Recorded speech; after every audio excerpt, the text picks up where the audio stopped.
Hello, hello, je te souhaite la bienvenue sur ce podcast. Alors, je suis de retour et je veux rendre grâce à Dieu pour cela. Alors, je te souhaite d'abord une bonne année 2025. Je te souhaite de rencontrer l'homme de ta destinée, la femme de ta destinée. Je te souhaite d'avoir une meilleure santé mentale parce que notre physique dépend de beaucoup de ce que nous pensons, de ce que nous subissons mentalement. Je te souhaite une prospérité, prospère, prospère à tous égards. Et je te souhaite aussi de pouvoir prendre le courage, la décision d'aller de l'avant et de pouvoir te séparer de tout ce qui t'empêche d'évoluer, tant spirituellement, physiquement, émotionnellement. Je te souhaite aussi de rompre toute relation sans issue. Oui, c'est peut-être difficile ce que je vais te dire, mais je te le souhaite de tout cœur. Et que Dieu te bénisse, plein de bonnes choses pour toi, pour nous, en cette année 2025. Alors, c'est le grand retour. Je me sens apte à reprendre mes activités de façon publique. Je ne sais pas si tu le sais, j'ai perdu mon père le 22 juin, donc le jour de mon anniversaire 2024. Ça a été une énorme épreuve pour moi, quoique la perte de mon père n'a pas été la chose la plus difficile, c'est plutôt l'après, la gestion de l'après, mais par la grâce de Dieu, je vais beaucoup mieux. Et je me sens apte à faire ce premier podcast aujourd'hui et t'apporter ce que Dieu a déposé sur mon cœur. Et je crois que cette épreuve ou cette étape ne m'a pas laissé de marbre. Comme dit la parole, toute chose concourt au bien de ceux qui aiment Dieu. Et je veux croire que même la perte de mon papa concourt à mon bien. Et tout ce qui se passe et tout ce qui s'est passé par la suite.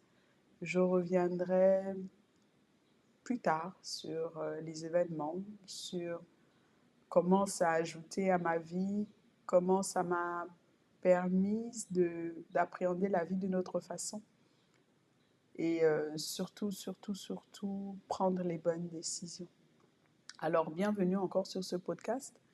Et aujourd'hui, pour cette reprise, je voudrais te parler d'un phénomène où le thème que nous allons aborder, c'est l'homme qui recherche et l'homme qui chasse. Je voudrais commencer l'année avec cela pour poser les bases et je tiens déjà à te prévenir que les inscriptions pour la formation des célibataires vont être ouvertes. Nous allons avoir 40 jours pour t'aider à te positionner, pour t'aider à prendre de bonnes habitudes, pour t'aider à avoir un bon système de pensée et surtout, c'est tout, t'aider déjà à mieux appréhender ou mieux vivre cette période. Alors, aujourd'hui, je voudrais te parler de l'homme qui chasse et l'homme qui recherche. Il est très important de faire la différence, nous, en tant que femmes, d'un homme qui chasse et un homme qui recherche. La première chose que je voudrais te dire, c'est que l'homme qui chasse est un homme qui... Ce n'est pas que c'est un homme qui est mauvais. Je ne crois pas qu'il y ait une personne mauvaise sur cette terre. Je finis par le croire. Mais je pense plutôt qu'il y a une mauvaise éducation, un mauvais environnement, un mauvais système de pensée, une mauvaise influence. Et toutes ces choses font des personnes ce qu'ils sont. Alors, l'homme qui chasse est simplement un homme qui n'a peut-être pas grandi dans un bon environnement ou qui a été poussé par une situation, par un traumatisme, par une mauvaise information, par une mauvaise façon de faire, un mauvais système de pensée à agir ainsi. Nous naissons tous dans des cellules familiales avec le temps dysfonctionnel. Et je crois que nous avons l'opportunité et la grâce de Dieu, avec toute la connaissance à notre portée, de changer les choses et surtout de se positionner selon la pensée de Dieu et surtout de l'appliquer. Alors, un homme qui chasse est un homme qui est conditionné par son anatomie, qui est conditionné par sa libido. Il faut savoir que dans certaines sociétés, un homme est un homme quand il a plusieurs conquêtes dans sa vie. On ne va pas définir un homme par sa capacité à penser, sa capacité à conquérir, sa, sa capacité à bâtir, à prouver socialement, ou même sa capacité à élever les autres. Mais on va plutôt considérer un homme dans sa capacité à engranger et à chasser les femmes.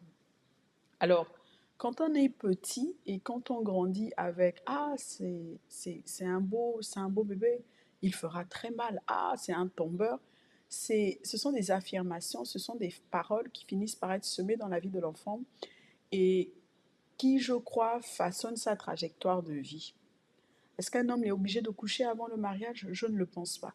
Mais je crois que par l'environnement auquel il a grandi, par les exemples qu'il a eus, par la société, par les blessures aussi et les traumas de son enfance, de son adolescence, pousse un homme à coucher avant le mariage. Parce que coucher est une action qui a beaucoup de conséquences.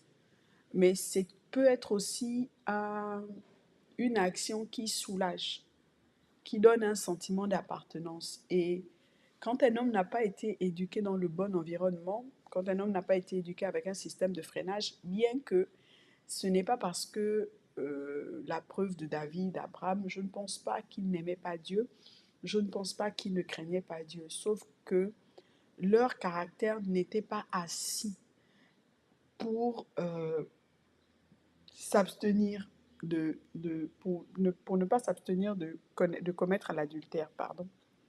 Je pense que Abraham a été conditionné par la peur de ne pas avoir d'enfant à son âge avancé, alimenté par celle de Sarah. Donc c'est ce qui a conduit à Abraham à aller au-delà de l'interdit ou à croire que Dieu pouvait aussi utiliser ce moyen-là pour lui permettre d'avoir l'enfant de la promesse. Il y a le cas de David aussi, qui était l'homme selon le cœur de Dieu. Et je crois que, je ne crois pas que David ne craignait pas Dieu, mais je crois que le besoin de David, le besoin profond de David de se connecter à cette femme et aller au-delà. Parce que dans son caractère, justement, il n'était pas assis. Il n'était pas... déjà, David avait 400 concubines, pas des épouses, mais 400 concubines, parce qu'il faut faire la différence. Donc, je crois qu'il s'est permis d'aller au-delà. Et les conséquences ont suivi. Pourquoi je te parle de ça aujourd'hui? Parce qu'en tant que femme, je crois que nous devons être assez éduqués, plus éduqués que les hommes, parce que les hommes ne fonctionnent pas comme les femmes. Les hommes sont beaucoup dans le côté pratique de la chose. Peu d'hommes ont cette sensibilité de discerner euh, certaines choses. Et parfois, parce qu'ils sont des hommes, parce qu'ils ont été conçus comme ça, je n'excuse pas, parce qu'ils ont grandi dans un environnement où ils ont été euh, en, en, encensés par le fait de oh, si tu as plusieurs femmes, si tu as plusieurs conquêtes, tu es un homme. Et je connais même des familles chrétiennes qui sont soulagées d'apprendre que leur jeune homme ait eu une relation sexuelle avec une jeune fille, malgré qu'il soit chrétien, malgré qu'ils doivent manifester l'abstinence. Simplement, cela signifie que notre enfant n'est pas allé de l'autre bord. Tu vois ce que je veux dire? Je ne veux pas le dire ici. Donc, c'est aussi un gage d'assurance et voilà. Mais nous, femmes, je crois que c'est à nous de garder notre corps. C'est notre responsabilité. C'est à nous de faire la différence entre un homme qui cherche et un chasseur. Cette responsabilité nous incombe. Parce que les hommes pas matures, parce que je crois que la maturité aussi c'est un trait de caractère qu'on développe, parce que les hommes dépourvus de connaissances vont être en quête de chasse, vont être en quête d'assouvir une libido. Ce sont des hommes qui vont plus être basés sur tout ce qui est apparence pour aborder une femme. Ce ne sont pas des hommes qui vont être dans l'observation profonde, qui vont discerner. Ce ne sont pas des hommes qui sauront eux-mêmes ce qu'ils veulent pour pouvoir aborder une femme. Je pense que ce sont des hommes il y a pour certains qui vont être en quête de réconfort, qui vont être en quête d'identité, parce que souviens-toi que dans certains courants de pensée, un homme né homme, on qualifie un homme que quand il a plusieurs conquêtes féminines, peu importe ce qu'il se passe, peu importe ce qu'il engage spirituellement, peu importe le nombre de cœurs brisés, mais on le définit comme un homme. Et parce que aussi, la sexualité, sur le plan physiologique, apporte beaucoup de choses. Quand un homme n'a pas, Dieu n'est pas assis dans sa vie, quand il n'a pas ce système de freinage, donc il va assouvir beaucoup de choses sur le fait d'aller chercher, d'aller être en chasse. Mais je me souviens de cette conversation que j'avais eue avec une de mes cousines. Et là, elle disait que elle avait peur de faire des rencontres. Et elle semblait me dire ou voulait m'informer que tous les hommes étaient pareils, qu'il fallait faire attention. Parce que je me souvenais que moi, j'étais une nouvelle chrétienne. Donc, elle voulait, elle, chrétienne aguerrie, me prévenir sur certaines situations. Et, euh, et quand elle me disait cela, je me souviens d'une chose. Je lui avais dit, tu sais, peu importe la nature de l'homme qui vient devant moi, il n'aura pas le choix que soit de changer, soit de partir. J'étais tellement convaincue de cela, c'était vraiment ancré en moi et c'est ce qui s'est passé en fait. Parce que moi, perso, je n'ai pas voulu épouser un chrétien, ça c'est moi. L'homme n'est façonné que par son environnement et son système de pensée en découle. Je n'ai pas voulu rencontrer un chrétien parce que je viens d'un système de...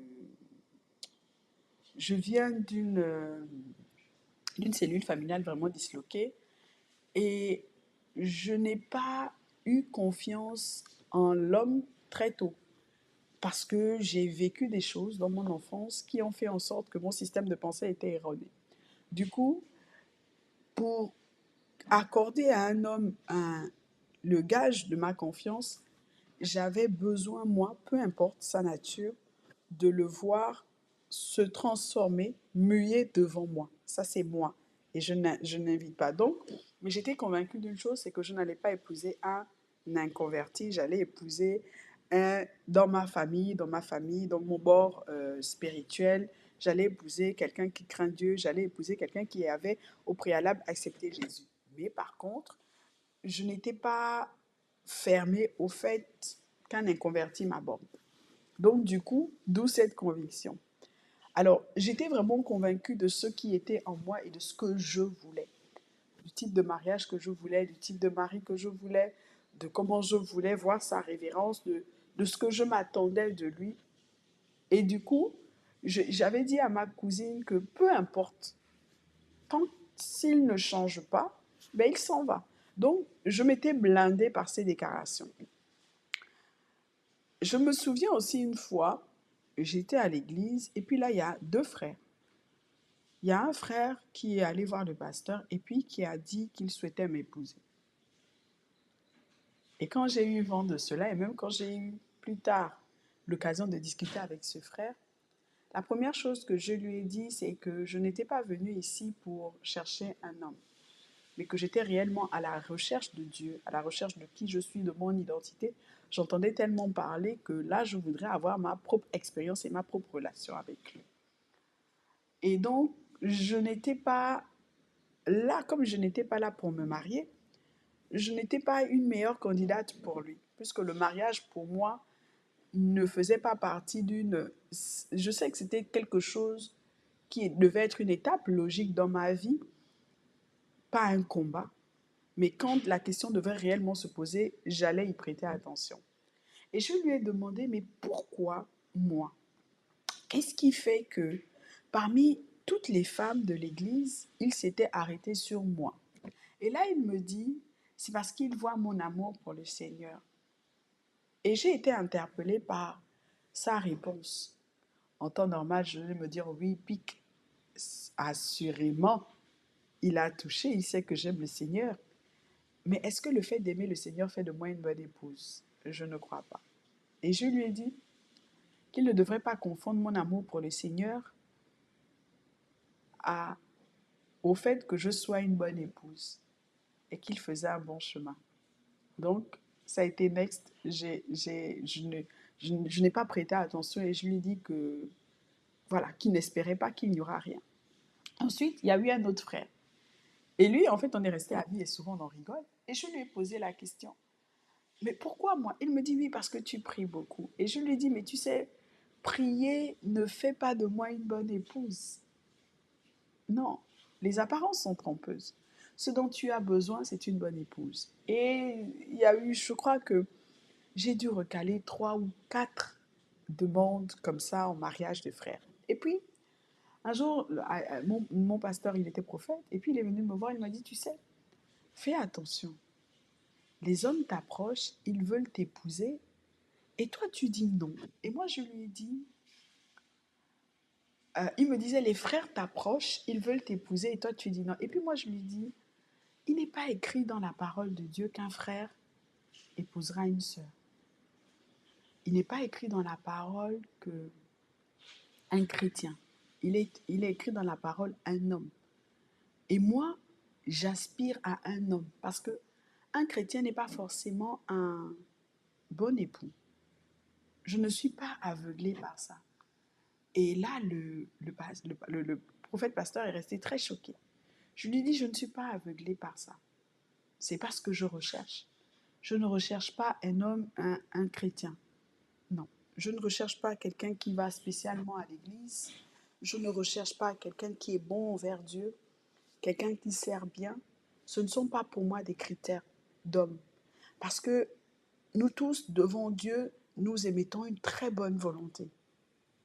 Mais est-ce que cette volonté, je peux les mettre dans une relation? Je ne crois pas. Et il est resté avec beaucoup de points d'interrogation. Et moi, j'ai tourné mon dos. Parce qu'au fond de moi, je savais que je venais déjà j'avais déjà un bagage d'une cellule familiale très disloquée. Et je ne voulais pas me tromper. Je ne voulais pas m'engager dans quelque chose qui allait me rapprocher ou me remettre dans cette cellule familiale. Alors, j'ai commencé à faire la distinction entre un homme qui chasse et un homme qui cherche. L'homme qui chasse n'est pas forcément mauvais, comme je t'ai dit au départ. C'est simplement quelqu'un qui ne sait pas ce qu'il veut, qui n'a pas pris le temps de se poser des questions. Peut-être parce qu'il n'a pas été dans un environnement où on se pose les bonnes questions. C'est un homme qui s'est dit, il faut qu'elle me plaise physiquement, et ensuite le reste suivra. Ou c'est encore cet homme qui n'a peut-être pas eu la bonne éducation. Encore, il peut être intelligent, il peut être diplômé, il peut avoir réussi socialement. Cela ne fait pas de lui un homme suffisamment prêt pour obtenir de l'aide d'une femme. Et du coup, il y a les hommes aussi qui ont des blessures. C'est peut-être un homme qui a une blessure parce que le rejet des parents, le fait d'avoir grandi dans les cris, le fait d'avoir ne pas avoir une, euh, une cellule familiale stable, équilibrée, où on craint le Seigneur, où le Saint-Esprit a pu se manifester dans la maison, crée aussi des dysfonctionnements chez l'homme. Alors, il va développer un besoin de se connecter au sexe opposé pour assouvir sa libido, parce qu'il faut savoir que quand un homme éjacule, nous sommes dans un monde d'adultes, ici c'est des podcasts d'adultes, quand un homme éjacule, beaucoup de choses se produisent. Il libère une hormone, l'ocytocine, l'hormone du bonheur. C'est cette même hormone dont nous, les femmes, nous avons besoin pour en fait, c'est cette même hormone, quand une femme va accoucher, qui, qui crée la contraction. Ça veut dire, plus elle est dans le bonheur de, de, d'avoir un bébé, plus elle va créer cette hormone qui va déclencher les contractions, en fait. Donc, parfois, un homme qui chasse, et c'est juste un homme qui est en quête de cette hormone qu'on appelle l'ocytocine, qui est l'hormone du bonheur. Parfois, un homme qui chasse, ça va être un homme qui est en quête de régulation de son hormone du stress. Un homme qui chasse est parfois un homme qui a besoin de comment je peux dire ça, de venir calmer ses pulsions, ses peurs. C'est comme ça, les hommes, Dieu a créé l'homme. Et quand un homme n'a pas été baigné dans un environnement où on craint Dieu, où il a vu son père, ou quand il n'a pas, ça en fait des chasseurs. Et c'est à nous, femmes, de pouvoir distinguer un chasseur. Je te dirai plus tard que faire quand on est en recherche d'un chasseur. Donc, c'est à toi de te dire, ok, quand il t'approche, quelles sont les questions que tu dois poser? Un homme qui chasse n'est pas forcément en quête de réponse. Il ne cherche pas quelque chose. Il veut assouvir sa libido. Et comme le marqueur pour assouvir sa libido, c'est l'attirance physique, c'est l'apparence physique qui n'est pas à négliger, alors il va se baser sur tout ce qui est extérieur. Il ne va pas forcément chercher à découvrir ce qu'il y a à l'intérieur. Il ne va pas chercher à savoir est-ce que tu as un système de valeurs, que penses-tu de la famille, d'où tu viens, comment as-tu grandi, quelles sont les choses qui t'ont impacté, quelles sont tes aspirations. Il ne va pas chercher toutes ces choses. Il va se limiter sur tu sens bon, tu es une bonne fille. Et parfois, il y a ceux qui ont même développé l'aptitude où ils te font croire qu'ils s'intéressent à toi. Alors, ils vont commencer à te poser des questions, mais il y a quand même des signes et tu ne dois pas manquer de discernement. Ils seront impatients. Et tu peux me croire, même dans les assemblées. Ça veut dire qu'il a pratiqué l'abstinence, il fait le service à l'église. Il est irréprochable. Mais en réalité, c'est un chasseur. En réalité, c'est quelqu'un qui veut assouvir un besoin physiologique, un besoin émotionnel. C'est quelqu'un qui veut, par exemple, aussi soulager ses peurs, soulager ses craintes, réguler son hormone de stress. Et c'est pas quelqu'un qui a forcément déposé ses fardeaux auprès de Dieu. Et du coup, même quand il va venir, et malheureusement, il y a des femmes qui ont épousé des chasseurs. Et je vous assure, quand vous avez épousé un chasseur, il n'y a rien de plus terrible parce une fois que le mariage, vous passez la phase du mariage, vous découvrez un immature, mais plus.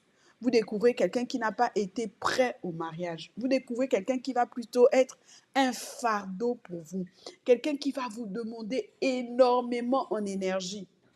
Simplement parce qu'il n'a pas pris le temps de déposer ses fardeaux. C'est pourquoi Dieu est là. C'est pourquoi Dieu est le meilleur régulateur. Et donc, quand vous avez face à vous un chasseur, il va se limiter sur tu es belle, tu m'attires. Il ne voudra pas aller en profondeur. Vous connaître, parce qu'ils ont développé même cette habitude de vouloir vous connaître sans vous connaître. Vous connaître pour vous rassurer, pas vous connaître pour convoler vers le mariage, pas vous connaître pour voir s'il y a une certaine compatibilité, pas vous connaître pour vous compléter, non, juste parce que vous lui plaisez. Et ce que vous dégagez en lui, vous réveillez ses pulsions charnelles. Oui, il sait que quand il vous voit, il n'est pas là. C'est un homme qui est vide.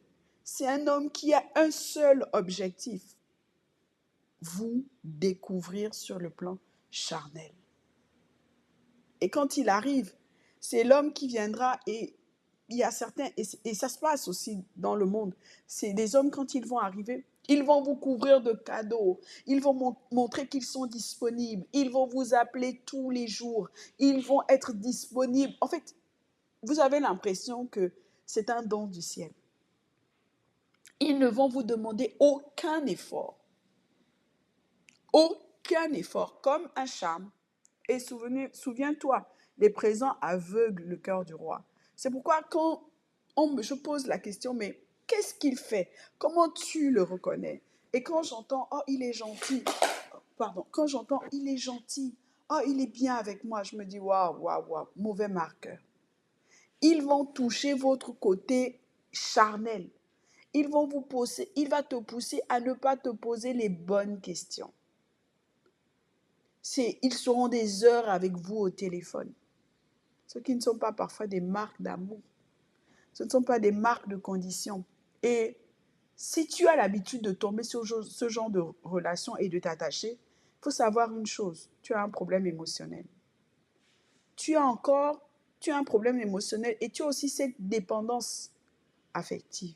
C'est-à-dire que tu as aussi ce mauvais système de pensée. Tu te dis que c'est la personne que Dieu t'envoie pour te guérir. Dieu n'a envoyé personne pour guérir. Aucun homme n'a la capacité de guérir une femme. Et aucune femme n'a la capacité de guérir un homme. Aucune. Il y a souvent ces réflexions.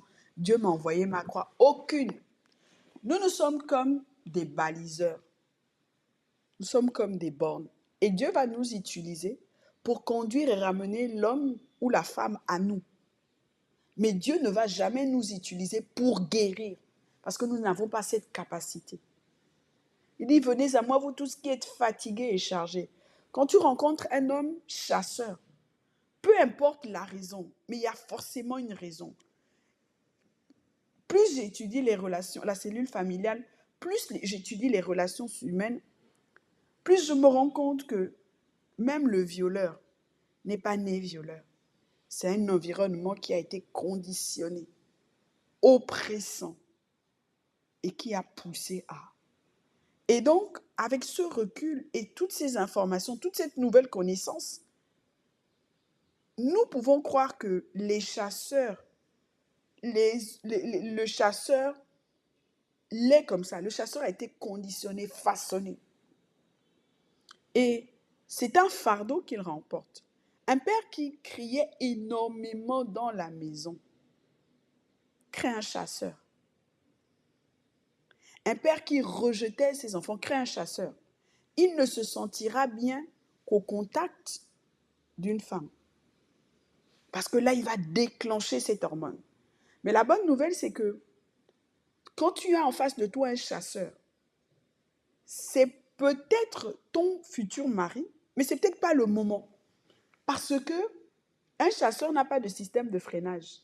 Un chasseur n'a pas encore appris à se conditionner. Toi, tu es celle qui vient et qui balise. Tu es la balise. La balise est un repère. Vous voyez, quand l'avion veut atterrir, il y a plusieurs balises au sol. Toi, tu es juste la balise par tes paroles, par ton comportement, par ta fermeté, par ta crainte de Dieu. Tu es la balise qui va le conduire à Dieu. Et devant Dieu, il va apprendre à déverser ses fardeaux. Dieu va enlever tout ce que sa cellule familiale, tout ce que le monde, toutes ces graines qui ne sont pas bonnes, qui ont germé en lui et qui font de lui un chasseur pour X ou Y raison. Et quand Dieu va enlever toutes ces graines, c'est à partir de ce moment-là que tu pourras prêter attention à cet homme. C'est à partir de ce moment-là. Parce qu'au contact de Dieu, la première chose, c'est que Dieu va l'immonder. Il dit, venez à moi, vous tous qui êtes fatigués et chargés. Et ce que j'aime avec Dieu, c'est que Dieu a cette capacité de nous emmener très loin. Très, très loin. À un point où nous-mêmes, nous ne nous souvenons pas. Quand moi, j'ai grandi, j'ai eu ce qu'on appelle des blancs, des vides. Mais mon caractère était très dur. J'étais très, très, très, très dur. Je ne pardonnais pas. J'étais vite fait en colère et j'étais toujours sur la défensive. Pour certaines occasions, je le suis. Et je ne comprenais pas pourquoi j'avais cela. C'était des signes de quelque chose que je ne comprenais pas. Je savais que mes parents s'étaient séparés. Mais je ne comprenais pas. C'est comme mon âme a été marquée par quelque chose, mais je ne me souvenais pas. Et puis un jour, je suis allée dans la présence de Dieu et puis j'ai demandé au Saint-Esprit de me révéler qu'est-ce qu'il me rendait comme ça. Parce que nous, on a tendance souvent à dire à Dieu, change-moi. Mais Dieu ne peut pas te changer sans que tu n'aies tous les éléments du puzzle. C'est comme quand tu vas chez le médecin. Le médecin, en fait, il va te poser des questions. Le médecin ne peut pas, même quand tu arrives et que tu es inconscient, autour, les gens qui vont t'emmener à l'hôpital vont être soumis à un questionnaire. On va poser la question, il est tombé comment? Qu'est-ce qui s'est passé? Qu'est-ce qu'il a fait le matin? Comment il était la veille? Et là, on peut poser un diagnostic et c'est pareil en fait. Parce que le chasseur a subi quelque chose. Parfois, Vous allez me dire, mais il n'a rien subi. Non. Le fait, par exemple, de dire à un enfant, quand il est petit, avoir cette phrase avec beaucoup de recul qui est aussi violente, tu es un homme que si tu n'as que des conquêtes, ou quand on voit un enfant qui assiste à une conversation d'adultes entre deux hommes et puis l'autre le félicite, ah oui, mais toi tu es un homme, hein. Mais pourquoi c'est un homme? Ah oui, ah bon?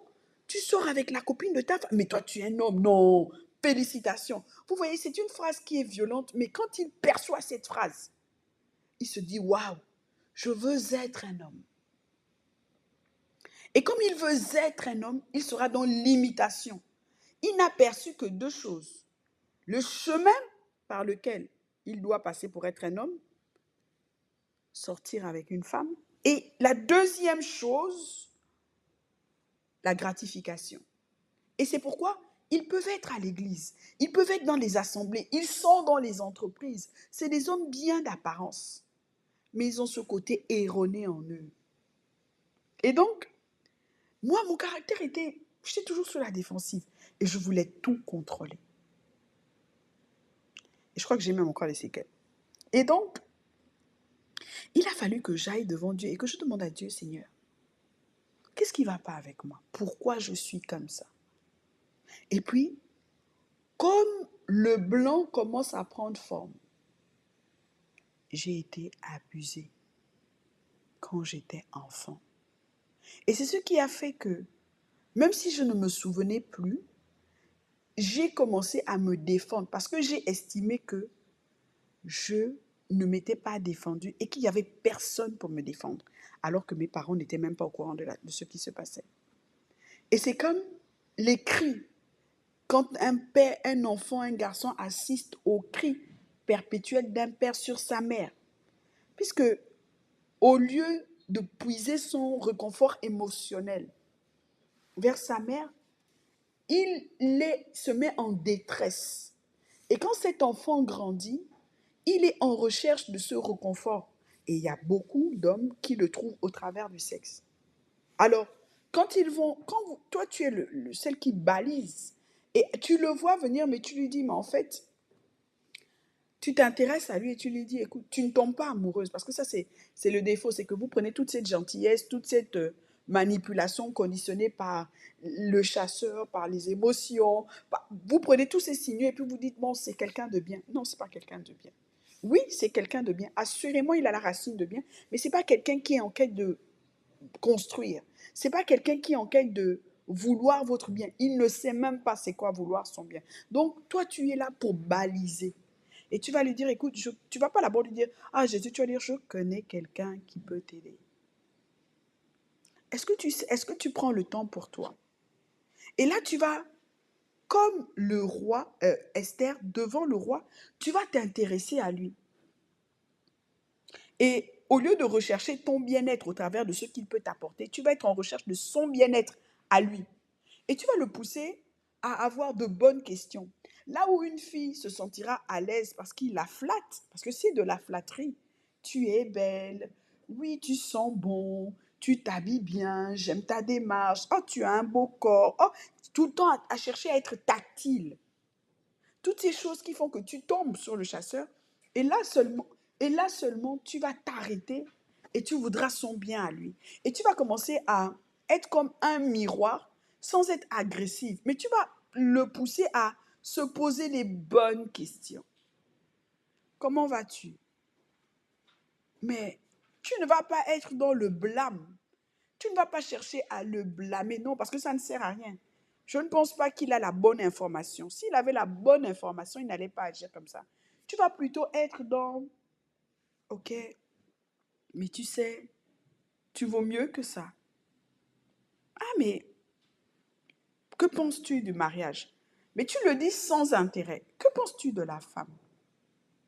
Mais que recherches-tu chez moi? Pourquoi moi? Il n'y a rien de plus déstabilisant. Parce que c'est de la bonté du cœur que la bouche parle. Quand tu vas dire pourquoi moi, dès qu'il dit que tu es belle, tu mets un point. Tu dis ok, je dois être là pour baliser. Et tu vas commencer à lui dire, tu sais, que recherches-tu réellement? Et quand il va commencer à te dire, oh non, tu sais, on parlera de ça après, et il va chercher à être tactile, il va chercher la diversion, tu dis non, tu vaux mieux que ça. Et là, tu vas commencer à lui parler, pardon, de ta relation avec Dieu. Tu ne vas pas lui parler de l'église, du pasteur, du prêche, mais de ta relation avec Dieu. De ta relation. Tu vas lui parler tu ne vas pas même pas dire Jésus, Dieu. Tu vas dire, tu sais, moi je connais quelqu'un qui a toujours été là pour moi. Je connais quelqu'un qui m'a ouvert son cœur et qui a fait de moi ce que je suis aujourd'hui. Je connais quelqu'un qui a pris le temps de m'écouter et surtout qui n'a pas été dans le déni de ce que moi j'ai vécu. Je connais quelqu'un qui a su me prendre tel que j'étais et qui fait encore de moi la femme que je suis. Et là, tu vas commencer à lui dire, mais tu sais, tu me, c'est vrai que tu me, tu me regardes, tu m'interpelles, mais pas pour les bonnes raisons. Et je t'assure, quand tu déverses vraiment ta relation, pas ton pasteur, pas ton église à un chasseur, tu as touché dans son cœur. Et là, tu balises, tu le conduis. Et quand tu as conduit ce chasseur dans la relation avec Dieu, je t'assure que là, si c'est le chasseur doit devenir celui qui te cherche, le voile tombe et il finit par te chercher. Il est important que nous, femmes, nous ayons le discernement et beaucoup de recul. Être une femme, ce n'est pas l'âge, ce n'est pas les saisons de la vie, ce n'est pas notre morphologie qui le détermine. C'est beaucoup un trait de caractère. C'est un gage qui est validé par nos traits de caractère. C'est comme on dit docteur en médecine.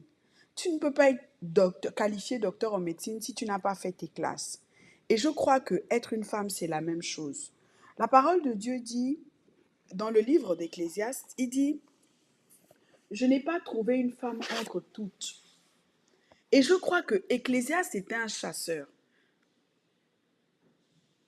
Ecclésiaste a été écrit par Salomon. Salomon, le livre d'Ecclésiaste a été écrit par Salomon, Salomon qui est le fils de David. David avait 400 concubines, Ecclésiaste avait 700 concubines. Il dit, je n'ai pas trouvé parmi toutes ces femmes une femme. Ça veut dire que il n'a pas trouvé la femme qui a été pour lui une balise. Non. Il n'a pas trouvé cette femme qui a su se démarquer. Je ne crois pas que, en tant que femme, nous sommes en proie aux hommes. Non.